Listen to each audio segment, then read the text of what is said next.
बहुत ही important chapter का चर्चा करने जा रहे हैं, दासी, जयशंकर प्रसाद द्वारा लिखित। यह दासी कहानी जो है वो एक ऐतिहासिक घटना से जुड़ी हुई है।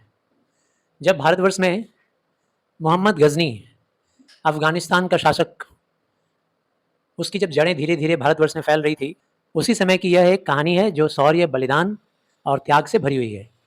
यहाँ जो कहानी में दासी है वह दो महिलाएं हैं, एक है फिरोज़ा और दूसरी महिला है इरावती। फिरोज़ा जो है वो तुर्की है। तुर्की तुर्की लोग भी मुसलमान ही होते हैं, ठीक है ना। तो अब कहानी इन्हीं दोनों पर केंद्रित है। भारतीय मूल की इरावती और फिरोज़ा, उनके बारे में दर्शाया गया है, जयशंकर प्रसाद जी ने दर्शाया है कि कैसे ये दोनों महिलाएं अपने जीवन में दासता को बड़े गौरव के साथ स्वीकार कर रही हैं। कभी वह प्रेमी जिससे ये प्रेम करती हैं उनकी दासता स्वीकार कर रही हैं। इरावती के बारे में बड़ा मर्मस्पर्शी घटना है कि वह एक बार खरीद ली जाती है दुश्मनों के द्वारा, उसे बेच दिया जाता है, इंसान को बेच दिया जाता है, गुलाम बना दिया जाता है। उसे एक धनदत्त नाम का एक जौहरी खरीद लेता है।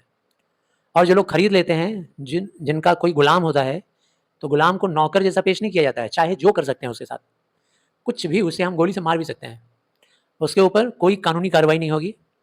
उसके जीवन के ऊपर भी हमारा हक होता है, उसके मृत्यु पर भी हमारा हक होता है अगर हम खरीद लिए ऐसा गुलाम। तो इरावती खरीद ली जाती है। जब खरीद ली जाती है तो बड़ी तन्मयता से, तन और मन से अपने उस मालिक की सेवा करती है। उसके घर में उसको हर तरह का काम करना पड़ता है, कुत्सित से कुत्सित कार्य करना पड़ता है, बुरा से बुरा काम वो लोग करवाते हैं उससे। वो पूरी तरह से आत्मा और शरीर से मलिन हो जाती है। इरावती का प्रेमी है बलराज, जो कि एक जाट है। जाट जानते हो ना, हरियाणा पंजाब में जाट जाति के लोग होते हैं, हिंदू लोग हैं, ठीक है ना, बड़े साहसी और ताकतवर लोग होते हैं। तो बलराज से इसका प्रेम संबंध है, लेकिन ये बेच दी जाती है और बलराज से दूर हो जाती है। बलराज बहुत गरीब है और गरीबी की वजह से इससे विवाह नहीं कर पाता है और वादा करके जाता है कि जब हम अमीर बन जाएंगे, सुल्तान का आर्मी ज्वाइन कर लेंगे और उसके बाद बहुत पैसे आ जाएंगे, तब तुमसे विवाह करेंगे। दूसरी दासी है फिरोजा, जो कि एक तुर्की लड़की है। उसका प्रेम संबंध है अहमद नियाल्तगीन से। अहमद नियाल्तगीन ये गजनी, मोहम्मद गजनी का सेनापति है, जो कि पंजाब में शासन कर रहा है। पंजाब का पूरा कंट्रोल अहमद नियाल्तगीन के हाथ में है। लाहौर, पंजाब के ऊपर पूरा कंट्रोल उसी का है। और ये जो इरावती है, उसके भाई का नाम है तिलक। वो एक हिंदुस्तानी राजा हैं। तुम लोग जानते होगे कि पुराने ज़माने में जो हमारे भारतवर्ष के अलग अलग प्रांतों के जो राजा लोग होते थे, वो लोग भी, जो मुस्लिम लोग आए थे ना, मुगल्स, उन लोगों के कंट्रोल में होते थे, उनका कहना मानते थे। जैसे अंग्रेजों के साथ भी था, राजा तो होते थे एक छोटे से हिस्से के, लेकिन भारत में जिसका राज था, जैसे मुगल का, जैसे अंग्रेजों का, तो उनके अंडर में काम करते थे। तो ये राजा भी जो थे, हिंदुस्तानी राजा, ये सुल्तान के सलाहकार थे। कहानी पढ़ रहा हूं मैं। यह खेल किसको दिखा रहे हो बलराज? ये बात फिरोजा ने बलराज को कहा, ठीक है। फिरोजा किसकी प्रेमिका है? अहमद नियाल्तगीन की, अहमद नियाल्तगीन की। लेकिन बलराज को वो भाई मानती है, इरावती के प्रेमी को भाई मानती है। मुस्लिम लड़की है, तुर्की लड़की, और बलराज क्या है? हिंदू है, ठीक है ना, जाट है, तो उसको भाई मानती है। और बलराज आत्महत्या करने जा रहा था, उसको रोक रही है आत्महत्या करने से और कहती है, यह खेल किसको दिखा रहे हो बलराज? उसने उसकी कलाई को पकड़ लिया। उस युवक की मुट्ठी में एक भयानक छुरा चमक रहा था। बलराज की मुट्ठी में क्या चमक रहा था? छुरा। उसने गुस्से में फिरोजा की तरफ देखा और वह खिलखिलाकर हंस पड़ी। फिरोजा नौजवान लड़की तो थी, लेकिन नौजवान लड़की कम, बच्ची ज़्यादा थी। एकदम अल्हड़, कोई चिंता नहीं, चंचलता था उसके अंदर, हंसी था। तुर्क बाला थी, तुर्की लड़की थी, सब हृदयों के स्नेह के समीप थी, सारे लोगों के दिल के करीब। उसके हाथों की नीली नीली नसें, नाजुक सी उंगलियां बलराज की चौड़ी और पुष्ट कलाई के ऊपर जब पड़ी थी, तो बलराज ऐसा नहीं था कि उसका छुड़ा नहीं लेता उसके कलाई से हाथ अपना, लेकिन इज्जत से, सम्मान से नहीं छुड़ाया। और उसने कहा, फिरोजा, तुम मेरे सुख में बाधा दे रही हो। फिरोजा ने बोला, सुख जीने में है बलराज। ऐसी हरी भरी दुनिया, फूल बेलों से सजी हुई नदियों के सुंदर किनारे, सुनहरा सवेरा, चांदी की रातें, इन सबों से मुंह मोड़कर मरना चाह रहे हो, आंखें बंद करना चाह रहे हो? कभी नहीं। सबसे बढ़कर तो इसमें हम लोगों की उछल कूद का तमाशा है। मैं तुम्हें मरने नहीं दूंगी। बलराज कहता है, क्यों? फिरोजा कहती है, यूं ही बेकार मर जाना? वाह, ऐसा नहीं हो सकता। जिहून के किनारे तुर्कों से लड़ते हुए मर जाना दूसरी बात थी। जिहून एक जगह है, उसकी जगह तुर्कों से लड़ाई हो रही थी। किसकी? एक दूसरे मतलब एक फौज की जिस फौज में बलराज भी था। बलराज किसकी ओर से लड़ रहा था? महमूद गजनी की तरफ से। किससे लड़ रहा था? तुर्कों से। तो कह रही है जिहून के किनारे तुर्कों से लड़ते हुए मर जाना ये दूसरी बात थी। जब तुम लड़ने गए थे वहां तुम्हारा जान चला जाता, मर जाते तो अलग बात था। तब मैं तुम्हारी कब्र बनवाती, उस पर फूल चढ़ाती। पर इस गजनी नदी के किनारे, गजनी नदी कहाँ है? अफगानिस्तान में। ये घटना कहाँ की है? अभी अफगानिस्तान की है। कह रही है इस गजनी नदी के किनारे अपना छुरा अपने कलेजे में भोंक कर मर जाओगे, ऐसा बचपना नहीं करने दूंगी। बलराज ने देखा सुल्तान मसूद के शिल्प कला प्रेम की गंभीर प्रतिमा। बलराज वहीं देखा तो जहाँ पे ये घटना घट रहा था, दोनों बातें कर रहे थे, उसके बगल में कोई एक शिल्प कला प्रेम की गंभीर प्रतिमा। गजनी नदी पर एक कमानी वाला पुल भी देखा, अपनी उदास छाया जलधारा पर डाल रहा है। देख रहा है कि वो जो पुल है उस पुल की छाया नदी पे पड़ रही है। ये सब किसने देखा? बलराज ने। उसने कहा वही तो, न जाने क्यों मैं उस दिन नहीं मरा। उस दिन मतलब किस दिन? लड़ाई में, जब मैं तुर्कों से लड़ रहा था उस दिन मर गया होता, झमेला खत्म हो जाता। जिस दिन मेरे इतने वीर साथी कटार से लिपट कर इसी गजनी की गोद में सोने चले गए। मेरे कितने साथी लड़ाई में मारे गए, कटार से कट कट के दुश्मनों के हाथ से। हम भी मर गए होते, झमेला खत्म हो जाता। फिरोजा, उन वीर आत्माओं का वह सोचनीय अंत। कितने वीर थे हमारे वो सारे दोस्त और कितनी बुरी तरह से मर गए। तुम उस अपमान को नहीं समझ सकती और हारने की वजह से उसका सदमा नहीं बर्दाश्त कर पा रहा है। इतने सारे मेरे दोस्त कट के मर गए और मैं कायर की तरह से बच गया। हमको भी कट के मर जाना चाहिए था, तो आज मरने जा रहा था, इसलिए उसको रोक रही है फिरोजा। सुल्तान ने सिल्जुकों से हारे हुए तुर्क और हिंदू दोनों को ही नौकरी से अलग कर दिया। अब ये सुल्तान कौन है? तुर्की सुल्तान मोहम्मद गजनी। तो मोहम्मद गजनी का बेटा मसूद अभी सुल्तान है, ठीक है ना। अभी मोहम्मद गजनी नहीं है, उसका बेटा अभी सुल्तान है, उसकी बात हो रही है, मसूद की, सुल्तान मसूद। तो यहाँ कह रहा है बलराज कि सुल्तान सिल्जुकों से हारे हुए तुर्क, यानी कि सुल्तान की लड़ाई किससे हो रही थी? सिल्जुको। ध्यान से सुनना, सुल्तान की तरफ से लड़ने गया था कौन? बलराज। और सुल्तान की लड़ाई किससे चल रही थी? सिल्जुको नाम के लोगों से। सिल्जुको नाम के राजा कोई और थे, उनका राज्य कोई और है, उससे चल रही थी। अब उसमें सुल्तान हार गए। तो जब हार गए तो सुल्तान की फौज में तुर्की लोग भी थे, मुसलमान भी, और हिंदू जाट वगैरह भी थे। इन सबको अपनी आर्मी बना के ले गया था सुल्तान। किसके खिलाफ लड़ने के लिए? सिल्जुकों के खिलाफ। लेकिन लड़ाई में हार गया। तो जब हार गया तो गुस्से में आकर सुल्तान ने क्या किया? तुर्की सैनिकों को भी फौज से निकाल दिया और जो हिंदू लोग हारे थे इनको भी फौज से निकाल दिया। इसलिए बलराज को अभी वो अफगानिस्तान में बेरोजगार है, उसको वो नौकरी से निकाल दिया है। किसने निकाल दिया है? सुल्तान ने। पर तुर्कों ने तो मरने की बात नहीं सोची। फिरोजा उसको डांट लगा रही है, देखो बड़े आए अपमान सहने वाले, तुर्कों को भी तो निकाल दिया। तुर्क लोग क्या मरने जा रहा है? तो तुम क्यों मरने जा रहे हो? डांट रही है। कुछ भी हो, बलराज बोल रहा है कुछ भी हो, तुर्क सुल्तान के अपने लोगों में है।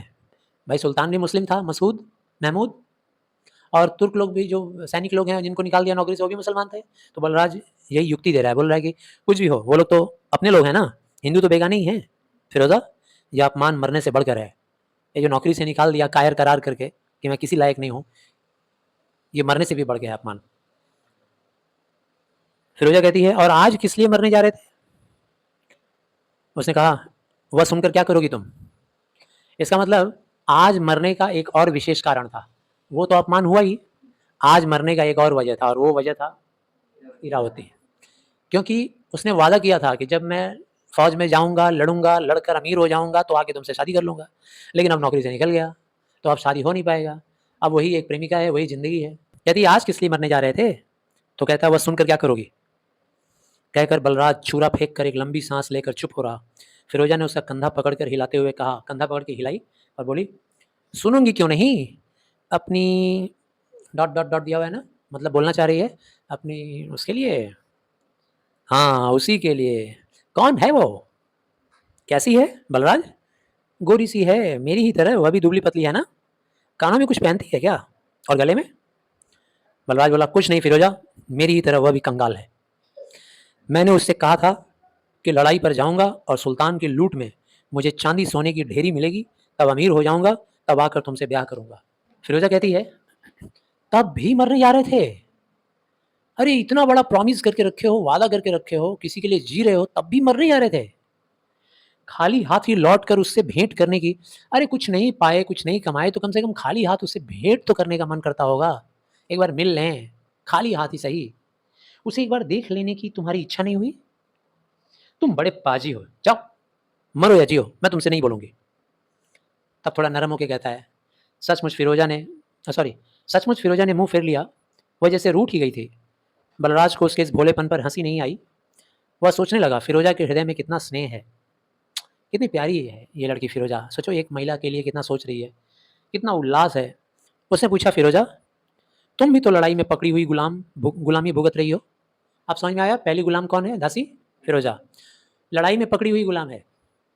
ये भी लड़ाई में, जैसे पहले के ज़माने में क्या होता था, लड़ाई लड़ने गए, लड़े, अब वहाँ की जितनी लड़कियाँ सबको उठा लेते थे, उनको गुलाम बना लेते थे, दासी।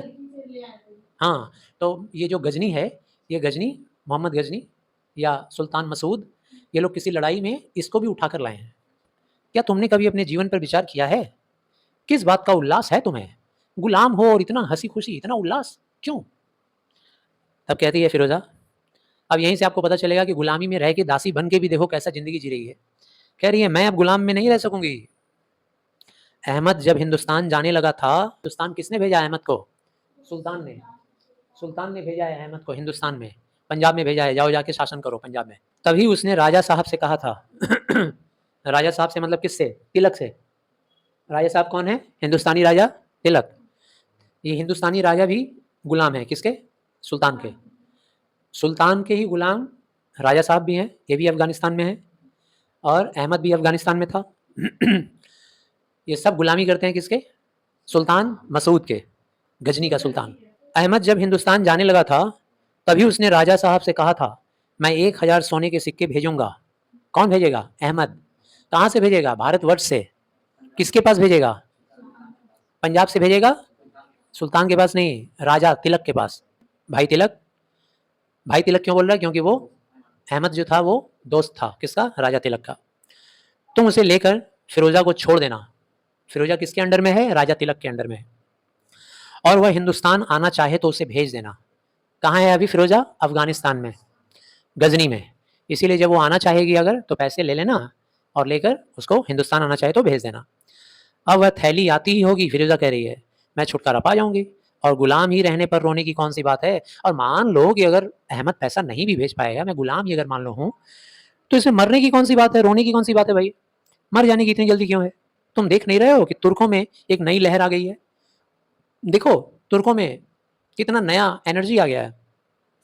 दुनिया ने उनके लिए जैसे छाती खोल दिया है। चारों तरफ तुर्कों का नाम ही है, तुर्कों का ही बोलबाला चल रहा है। चारों तरफ वो अपना साम्राज्य फैलाते जा रहे हैं। जो आज गुलाम है वही कल सुल्तान हो सकता है। कितना सुंदर बात बोली। ये तुर्क लोग को कौन पहचानता था? कोई नहीं। आज देखो वो सुल्तान बन गया है। तो आज हम गुलाम हैं तो कल हम भी सुल्तान बन सकते हैं। कितना पॉजिटिव एनर्जी है फिरोजा के अंदर।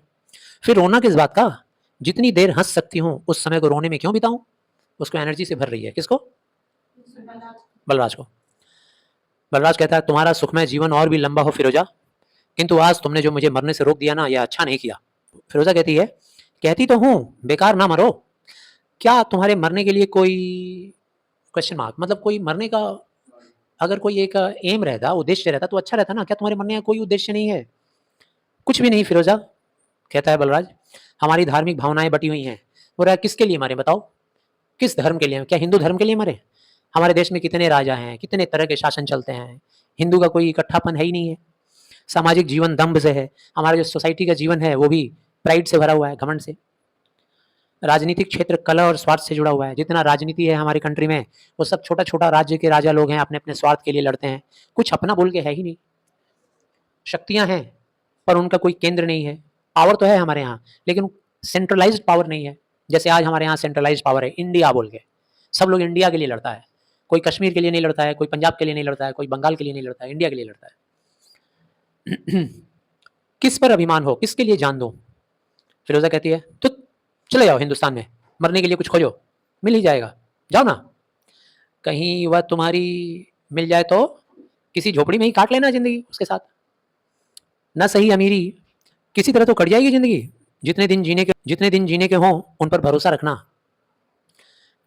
बलराज, न जाने क्यों मैं तुम्हें मरने देना नहीं चाहती। वह तुम्हारी राह देखती हुई होगी। आह, कभी उसे देख पाती तो उसका मुंह चूम लेती। कितना प्यारा होगा, उसके छोटे से दिल में तुम्हारी सूरत बसती होगी।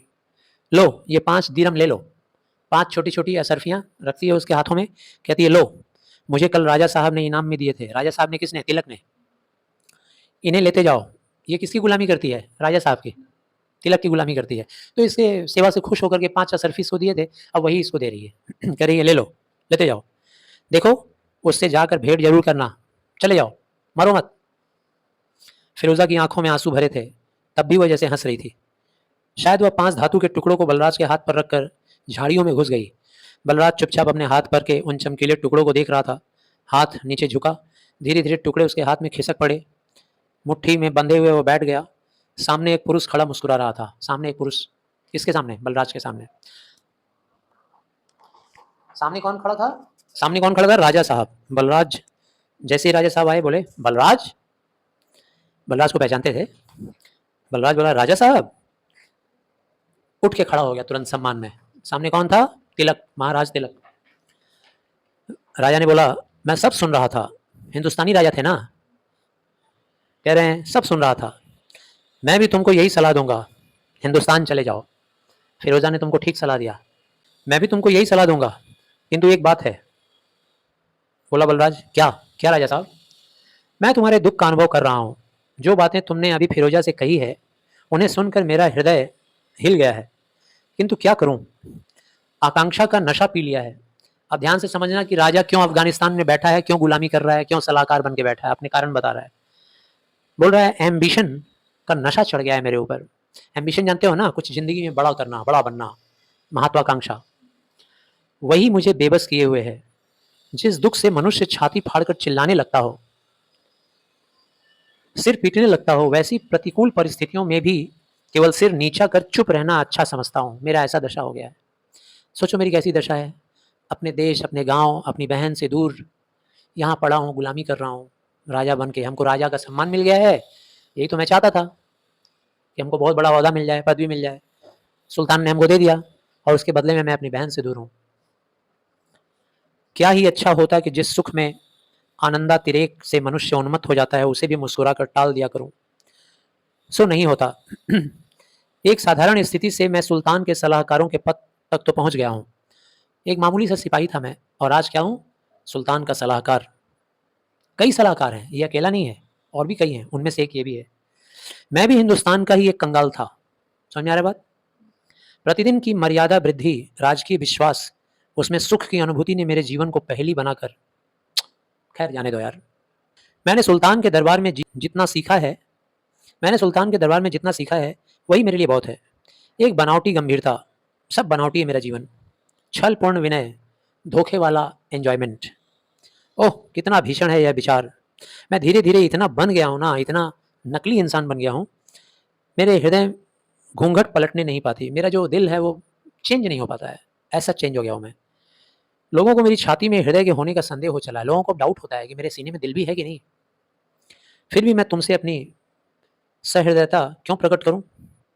तब भी आज तुमने मेरे स्वभाव की धारा का बांध तोड़ दिया। इतना कठोर हो गया हूं पत्थर दल, फिर भी पता नहीं क्यों आज तुम्हारी बातें सुनकर मैं हिल गया यार। तूने तो रुला दिया यार बलराज। बस राजा साहब और कुछ न कहिए, मैं जाता हूँ। मैं समझ गया कि वो भी कुछ बोलना चाह रहा था लेकिन रुक गया। ठहरो, मुझे अधिक, मेरे पास समय नहीं है। कल यहाँ से कुछ विद्रोही गुलाम, ध्यान से सुनना इस बात को, कल यहाँ से कुछ विद्रोही गुलाम, जिन लोगों ने विद्रोह किया है, किसका? सुल्तान का, मेरा, जिन लोगों ने विद्रोह किया है। अब ये तो अकेला कोई डिसीजन ले नहीं सकता है, जो भी डिसीजन लेगा सुल्तान से। तो विद्रोही गुलामों को लाहौर भेजा जा रहा है। कहाँ से? अफगानिस्तान से। अहमद नियाल्तगीन के पास लाहौर जाने वाले हैं। ये लोग कहाँ जाने वाले हैं?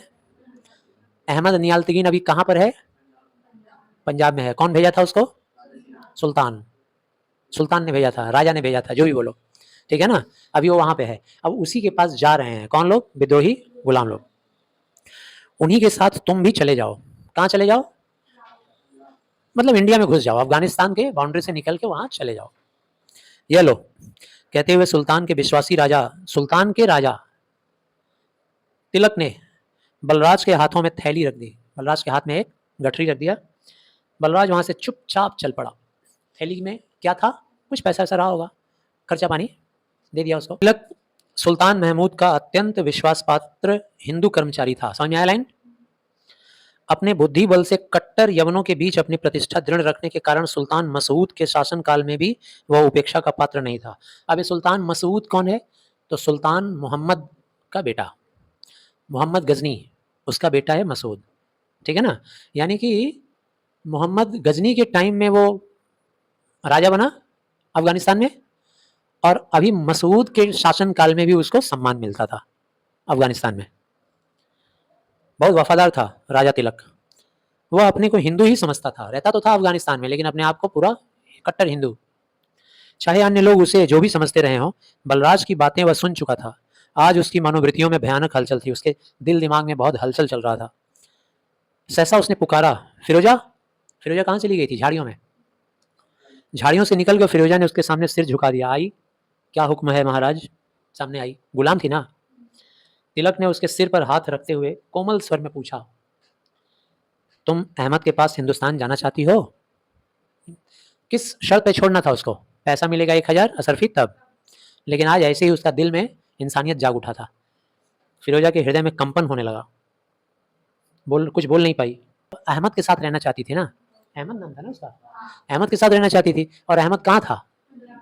पंजाब में। इसीलिए पूछ रहा, क्या तुम भी पंजाब जाना चाहती हो अहमद के पास? भाई किसी भी दुनिया के कोने में भेज दो, जहाँ प्रेमी है वहाँ रहेंगे तो स्वर्ग ही है ना?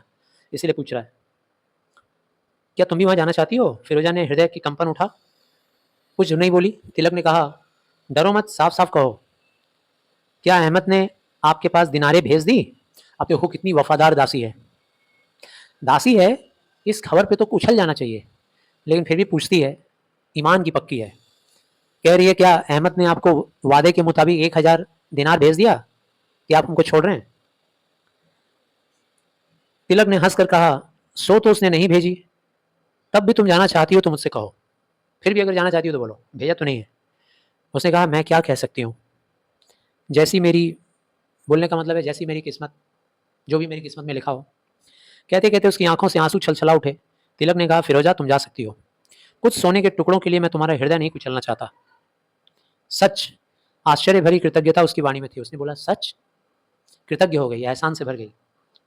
सच फिरोजा, अहमद मेरा दोस्त है, और वह भी एक काम के लिए तुमको भेज रहा हूँ। और हाँ, तुमको मैं अहमद के पास भेज रहा हूँ, दोस्ती का फ़र्ज़ अदा कर रहा हूँ, तुम दोनों प्रेमियों को मिला दूंगा। और साथ ही मेरा एक काम भी है, मेरा एक मैसेज ले जाना है तुमको अहमद के पास। उसे जाकर समझाओ कि वह अपनी सेना लेकर पंजाब के बाहर इधर उधर हिंदुस्तान में लूट मार ना किया करे। मतलब जो अहमद था वो पंजाब को शासन में तो किया ही था, पैसा कमाने के चक्कर में आसपास के इलाकों में भी वो आक्रमण करने लगा था सुल्तान के नाम पे, और लूटपाट करता था। अब ये बात खबर पहुंच चुकी थी किसके पास? सुल्तान के पास, कि उसको भेजे हैं हम एक जगह कंट्रोल करने के लिए, और वो आसपास भी बिना ऑर्डर के ही अटैक कर रहा है और लूटपाट कर रहा है, तिजोरी भर रहा है। तो बोला कि हमको राजा साहब से इस बात का खबर मिला है, मैं कुछ ही दिनों में सुल्तान से कहकर खजाने और मालगुजारी का अधिकार भी उसी को दिला दूंगा।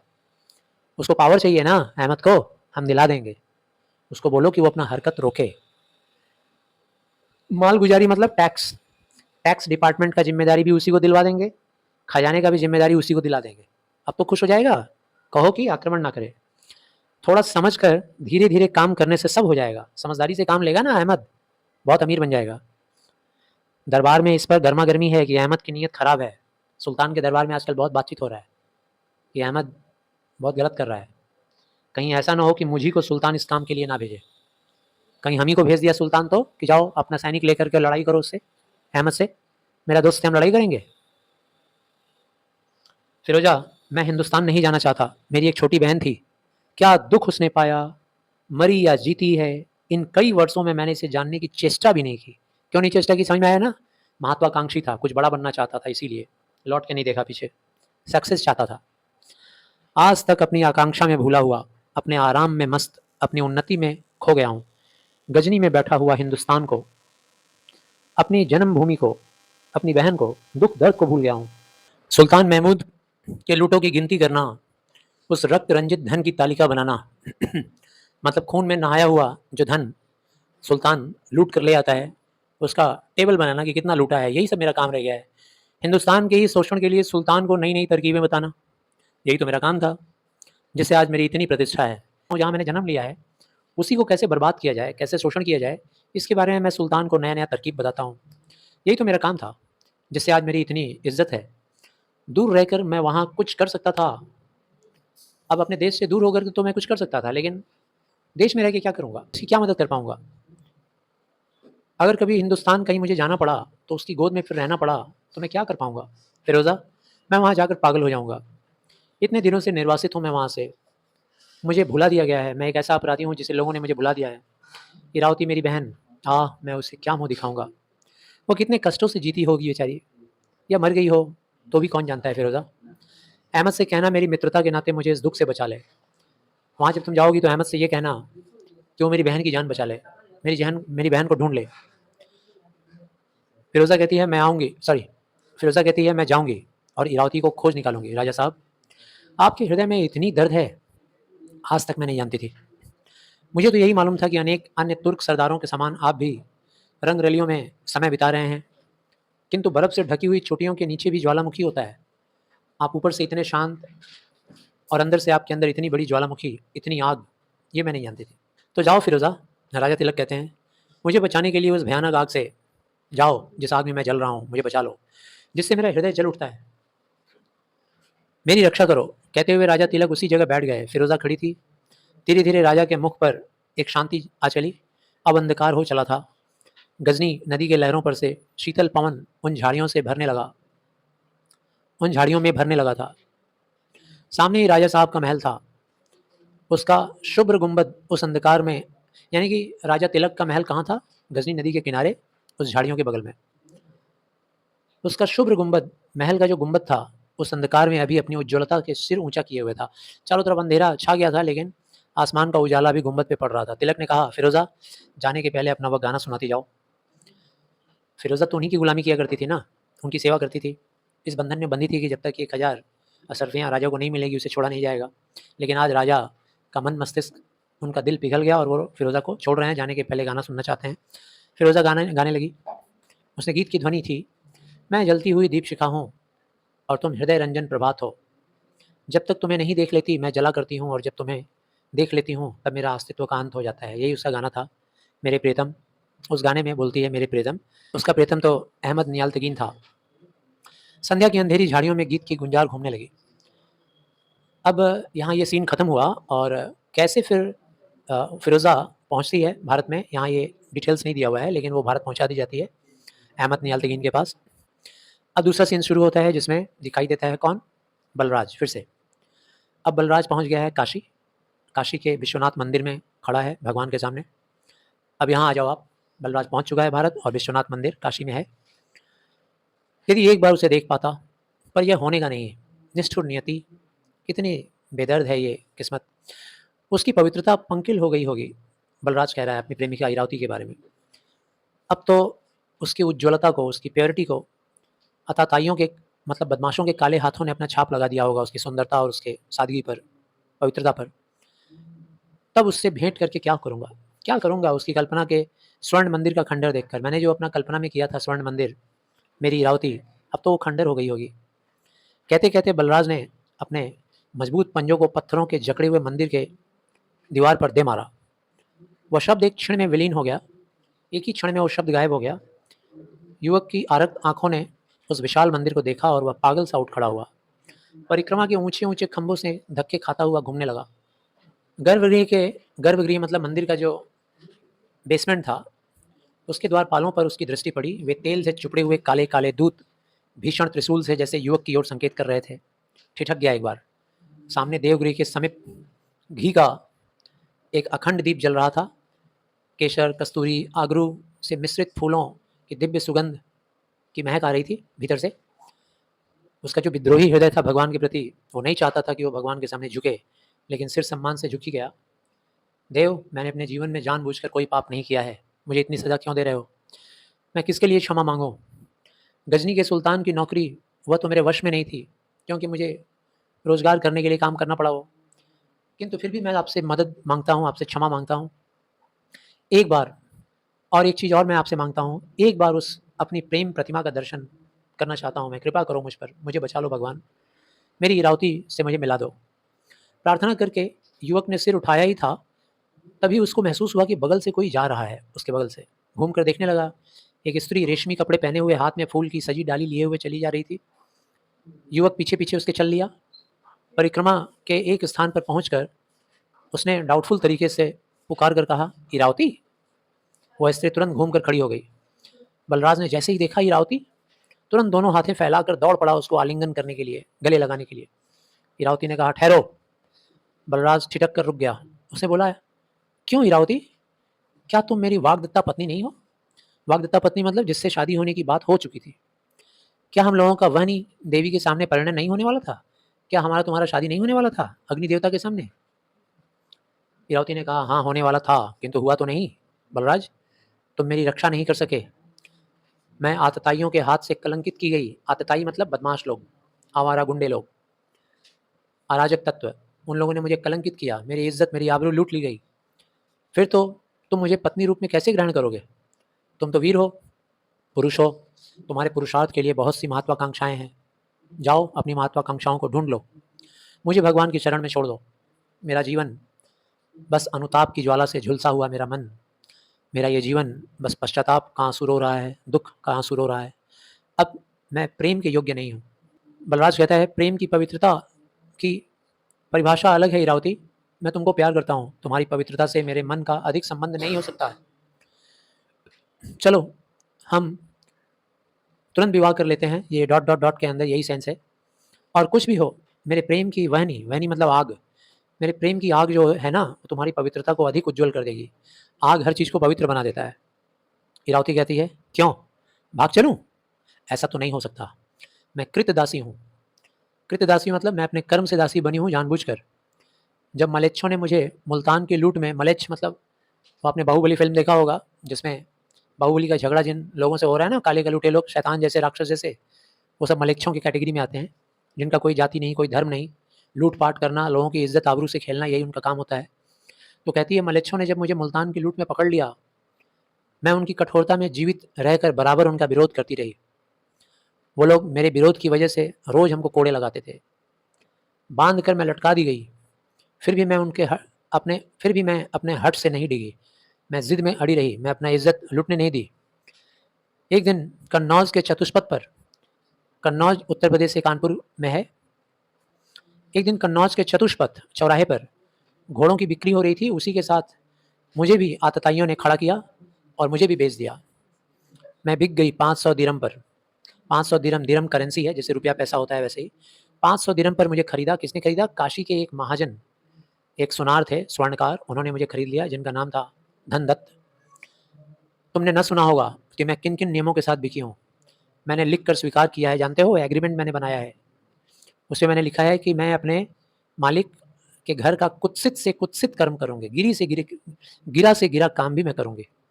कभी उनका विद्रोह नहीं करूँगी, न कभी भागने की चेष्टा करूँगी, न किसी के कहने से अपने स्वामी का बुरा सोचूंगी। यदि मैं आत्महत्या भी कर डालूँ तो मेरे स्वामी या उनके परिवार पर कोई दोष नहीं लगेगा। किसी भी हाल में मेरा कितना भी बुरा हो जाए, लेकिन वे लोग हमेशा पवित्र माने जाएंगे, गंगा स्नान किए हुए माने जाएंगे। मेरे संबंध में वे सदा ही शुद्ध और निष्पाप रहेंगे। मेरे शरीर पर उनका मेरे जीवन भर अधिकार रहेगा। वे मेरे नियम विरुद्ध आचरण पर, अगर मैं इन नियमों का पालन नहीं करती हूँ, तो मुझे राजपथ पर मेरे बालों को पकड़कर घसीट भी सकते हैं, मुझे दंड दे सकते हैं, मृत्यु दंड भी। मैं तो मर चुकी हूँ। मेरा शरीर 500 दिरहम पर जीकर जब तक सहेगा तब तक खटता रहेगा। वे चाहे तो मुझे कौड़ी के मोल भी किसी दूसरे के हाथ बेच सकते हैं, समझे? सिर पर तृण रख कर मैंने स्वयं अपने को बेचने की स्वीकृति दी है। मैं अपने आप को राजी हुई, खुद से राजी हुई बिकने के लिए। उस सत्य को कैसे तोड़ दूं? तृण रख कर। तृण क्या होता है भाई? तो आपने रामायण में देखा है, सीता माता जब लंका में थी, रावण उठा ले गया था, तो लंका में सीता माता रावण का विरोध एक तृण से करती रही, एक घास के छोटे से एक तृण से। उसका बहुत वैल्यू है, उसका बहुत कीमत है। अगर आप मानो तो बहुत कुछ है, ना मानो तो कुछ भी नहीं है। रावण उस तृण के आधार पर ही उनके पास नज़दीक नहीं जा पाता था, इतना शक्ति था उस तृण में। बलराज ने लाल होकर कहा गुस्से में, इरावती यह असत्य है, गलत है। पशुओं के समान मनुष्य को नहीं बेचा जा सकता है। मैं यह सोच भी नहीं सकता। यह पाखंड तुर्की घोड़ों के व्यापारियों ने फैलाया है, झूठ है, ये पाखंड है। तुमने अनजान में जो प्रतिज्ञा कर ली है वह ऐसा सत्य नहीं कि पालन किया जाए। तुम नहीं जानती हो कि तुमको खोजने के लिए ही मैंने यवनों की सेवा की है। यवनों मतलब यूरोपियन कंट्री में यूनानी लोग हैं जो होते हैं, उनको यवन कहते हैं, उन लोगों की सेवा मैंने की है। क्षमा करो बलराज, इरावती कहती है, मैं तुम्हारा तर्क नहीं समझ सकती। देखो वहाँ मेरी स्वामिनी रथ पर खड़ी है, रथ काफ़ी दूर चला गया है, मुझे उसकी डांट सुननी पड़ेगी, क्योंकि आजकल मेरे स्वामी नगर से दूर अपने स्वास्थ्य को सुधारने के लिए एक उपवन में रहते हैं, फूलों पत्तियों के बीच। स्वामिनी देव दर्शन के लिए यहाँ आई थी, उसी के साथ मैं यहाँ आई थी। इसके बाद उसने कहा बलराज ने कहा, तब मेरा इतना परिश्रम व्यर्थ हुआ। फिरोज़ा ने व्यर्थ ही आशा दी थी कि मैं जिंदा रहूं और तुमसे मिलूं। मैं इतने दिनों भटकता फिरा। इरावती, मुझ पर दया करो, मुझे अपना लो। इरावती पूछती है, फिरोज़ा कौन? फिर अचानक रुक कर इरावती ने कहा, क्या करूं? नहीं अपना सकती तुम्हें। यदि मैं वैसा करती तो मुझे जीवन की सबसे बड़ी खुशी मिलती, लेकिन वो खुशी मेरे भाग्य में नहीं है। इसे भगवान ही जानते होंगे कि वो खुशी मेरे जीवन में है कि नहीं। मुझे अब जाने दो। बलराज इस उत्तर से खिन्न और चकराया हुआ काठ के दरवाजे की तरह इरावती के सामने से अलग होकर मंदिर के प्राचीर से लग गया, मंदिर की दीवार से। इरावती चली गई। बलराज कुछ समय तक चुपचाप शून्य सा वहीं खड़ा रहा। फिर अचानक इरावती जिस ओर गई थी उसी ओर चल पड़ा, इस उम्मीद में कि शायद कभी फिर मिल जाए और शायद मुझे अपना ले। युवक बलराज कई दिन तक पागलों सा धनदत्त के उपवन से, धनदत्त यानी वही जिसने खरीदा था इरावती को, उनके फूलों के बगीचों के आसपास से नगर तक चक्कर लगाते रहते। भूख प्यास भूल कर इरावती को एक बार फिर देखने के लिए व्याकुल थे, किंतु सफल नहीं हो पाए। आज उसने निश्चय किया कि अब वह काशी छोड़कर चला जाएगा। जीवन से हताश होकर काशी से प्रतिष्ठान जाने वाले पथ पर चलने लगा। मतलब काशी से बाहर निकलने वाले रास्ते पर अब लौट जा रहा था वो। उसकी पहाड़ जैसी शरीर, उसकी काया जिसमें राक्षसों सा बल था, निर्जीव सा लग रहा था। देखकर लग रहा था जैसे नॉन लिविंग हो गया है वो। खाना पीना तो खा नहीं रहा था, मुंह का ढांचा भी बिगड़ गया था। सोच रहा था, उस दिन विश्वनाथ के मंदिर में न जाकर मैंने आत्महत्या क्यों न कर ली। अच्छा, ये बोलना भूल गया मैं कि ये पैराग्राफ, अब ये दूसरा सीन है, उस दिन की बात नहीं है। यानी अब कई दिन बीत चुके हैं। उसके बाद सोच रहा है कि जिस दिन काशी के विश्वनाथ मंदिर में मेरी मुलाकात जब इरावती से हुई थी, तो उस दिन मैं क्यों गया बेकार में मंदिर। विश्वनाथ के मंदिर में न जाकर मैं आत्महत्या क्यों नहीं कर लिया। काश उससे नहीं मिला होता। इसी उधेड़ बुन में चल रहा था, न जाने कब तक चलता रहा। वह चौंक उठा तभी जब किसी ने डांटने का शब्द सुनाई पड़ा उसको। किसी ने उसको डांटा। क्या कहा डांट कर? देख कर नहीं चलता। बलराज ने चौंक कर देखा तो कुछ घुड़सवारों की लंबी लाइन थी, जिसमें अधिकतर अपने घोड़ों को पकड़े हुए पैदल ही चल रहे थे। सारे तुर्क थे। लग रहा था घोड़ों के व्यापारी। गजनी के प्रसिद्ध महमूद के आक्रमणों का अब अंत हो चुका था और गजनी के महमूद का बेटा मसूद सिंहासन पर बैठ गया था। पंजाब तो गजनी के सेनापति अहमद नियालतगीन यानी फिरोज़ा का मंगेतर उसके शासन में था। मध्य प्रदेश में भी तुर्क व्यापारी अधिकतर व्यापारिक प्रभुत्व स्थापित करने के लिए प्रयत्न कर रहे थे। मतलब धीरे धीरे भारतवर्ष में अलग अलग जगहों पर, अलग अलग प्रांतों पर अब धीरे धीरे बाहरी हमला हो रहा था। व्यापार करने के नाम पर लोग आ रहे थे और फिर अटैक करके उसको अपने कब्जे में कर ले रहे थे, प्रांत को, स्टेट को। वह राह छोड़कर हट गया। अश्वारोही ने पूछा, घुड़सवार ने पूछा, बनारस कितनी दूर होगा? बलराज ने कहा, मुझे नहीं मालूम।